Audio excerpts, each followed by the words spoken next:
Hello YouTube, Rational Jesse here, and today I'm going to talk about 5 common counterexamples to evolution and why those counterexamples don't stack up.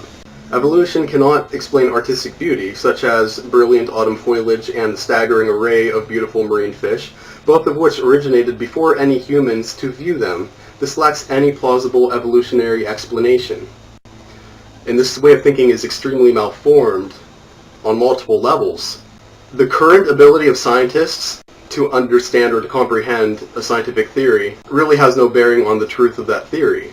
That does mean that the theory may need adjusted later, and also that might mean that other competing theories have more merit. We know that variation in leaf color in autumn birch trees are associated with the type and the amount of lice on the tree.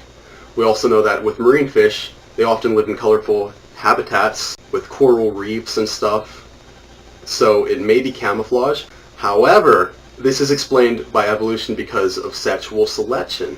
The bright, colorful fish are more easily spotted by mates. The colorful genes are passed on through this. Also, the same genes that explain the color of the fish may be the genes that explain the color of the eggs. So if this expression is through the same gene, then it makes sense. Moving on to number 2. Evolution predicts that human intelligence should increase over time, when in fact all evidence is that it is decreasing, declining SAT scores, shortening attention spans, and increasing mental problems. Wow, this is like something you would hear from watching X-Men or another movie. That's a complete misinterpretation of the term in its most basic definition. So evolution itself makes no claim to human intelligence. Specific scientists can make claims or predictions about what should happen to the intelligence of a certain animal, given that they understand the environment and how it's changing. But evolution itself makes no claim to increasing intelligence. So using evolution predicts X and X did not occur is inherently flawed. The reality is that sometimes there's no need to increase intelligence. There are primates living right now that have the same intelligence by any measurable means we can detect that they did thousands of years ago. And that's because they don't need to be more intelligent to be able to pass on their genes. Here's another thing too. Traits of intelligence may be unfavorable to survival. If the environment changes, let's say poachers move in, then suddenly curiosity hurts the gorilla's chances of survival. If the gorilla is curious about the poachers and approaches them to become more intelligent, to learn, the poachers kill them immediately. Whereas the ones who aren't curious, the ones who are immediately fearful, are the ones who end up surviving and pass on their genes. This is why evolution makes no claim to increasing intelligence. Also, we have to look at how we developed intelligence in the first place. We think that it was due to sexual selection. We actually developed intelligence by proxy. Now, when I use intelligence, I'm talking about higher communication skills, etc. Because those humans who had higher communication skills were on average more fit to survive in other means, and mates knew that. But the nail in the coffin to this counterexample to evolution is something that we've observed as early as 1939. There is an inverse relationship between intelligence and fertility. In other words, lower class individuals are more likely to outbreed the higher class individuals or the upper class individuals, and this can be due to many reasons. It could be due to better planning, it could be due to easier access to birth control, honestly. The processes of evolution can decrease human intelligence if the genes associated with decreased intelligence are being passed on more often than the genes associated with increased intelligence. The current annual rate of extinction of species far exceeds any plausible rate of generation of species. Expanding the amount of time for evolution to occur makes evolution even less likely. In other words, entire species are rapidly becoming extinct every year, and evolution states that it takes a while for new species to generate. This is saying that there would be a crazy amount of species on this Earth that the Earth wouldn't be able to support. And that's true, but there's a few logical fallacies in this claim.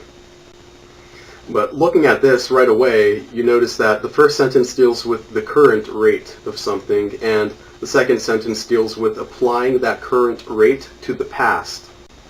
That's like saying stocks are up 20% this quarter. If we expand the timeline back 10 years, stocks are up 800%. This is a conflation fallacy. If you lay the premises out to get rid of this fallacy, it creates more problems. One, the current rate of extinction exceeds speciation, and then you would have to correct the logical fallacy by stating rates of extinction have always exceeded rates of speciation. Now you're not conflating. The conclusion is the same. Let's say there are 10 species on Earth.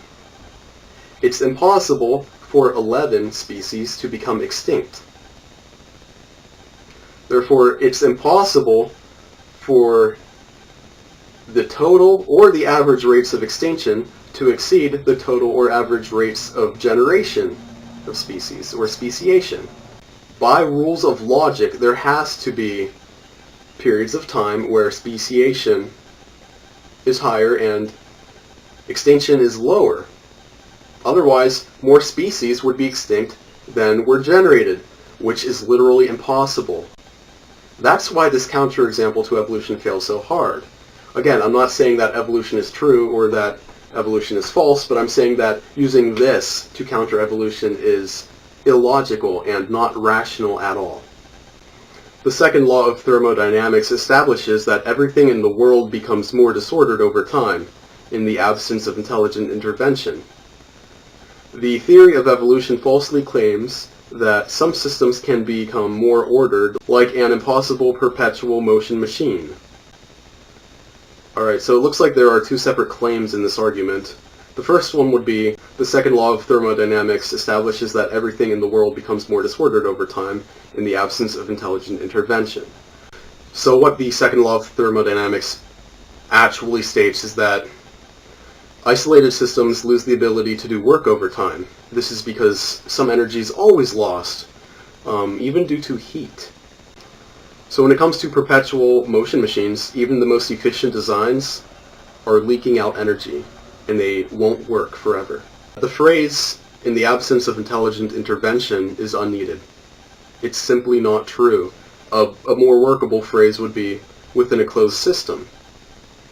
It seems like the author only used the phrase, without intelligent intervention, because that phrase seems to counter evolution, even though that phrase is less usable. So the second claim is that the theory of evolution falsely claims that some systems can become more ordered like an impossible perpetual motion machine. So evolution does state that things or systems can become more ordered, but this doesn't conflict with the second law of thermodynamics because it doesn't state that closed systems become more ordered. Evolution is not an impossible perpetual motion machine. It's a ridiculously open system. I mean, even look at humans and how there's a giant nuclear star in the sky that's keeping us alive, keeping us warm, and the sunlight even allows our body to convert cholesterol into vitamin D. This system is not closed at all. This entire counterexample rests on an incorrectly defined second law of thermodynamics. It's not good to have to warp your mind so much to disprove something that everything else you believe is also incorrect. The law of large numbers states that things tend to revert to their average over time, while evolution requires the opposite, that things become more complex and depart further from their average over time. Okay, to understand the law of large numbers, just imagine taking a d6, or a six-sided die. If you keep rolling it, you have solid parameters, 1 through 6. It's going to average out to 3.5. This claim does not misrepresent the law of large numbers, but we can still refute the central point, because the claim says, evolution requires that things become more complex. Look, evolution really is just changes over long periods of time. Now, the process, natural selection, does often result in things becoming more complex, but it's not limited to that result. You can't really apply the law of large numbers to the theory of evolution because the law of large numbers works within a set, 1 through 6, like that die. And in evolution, parameters change. Let's apply those numbers, like 1 through 6, let's apply those to expressions in a gene. Let's say if you roll 1 and 2, those expressions are really aggressive wolves, and like 5 and 6 are really passive wolves. Now, if they're hungry and they have to move near humans, the aggressive ones might go to attack the humans, so the humans might shoot all of the aggressive wolves.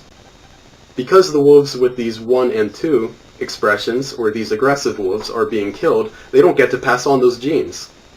So you're not going to see 1 and 2 anymore. The parameters change. Now you're going to see 3, 4, 5, and 6. Now when you're using the law of large numbers with the die, you can't change the parameters. The parameters change with evolution because evolution is change. So the law of large numbers doesn't apply in the same way that the author thinks it does. So that's it. Those are the 5 counterexamples to evolution and why they are not good to use. If you have any questions, feel free to ask on the comments. Please subscribe to my page. It's going to help me out quite a lot. Check out my blog. Check out the links below. I hope you have a good day. Rational Jesse out.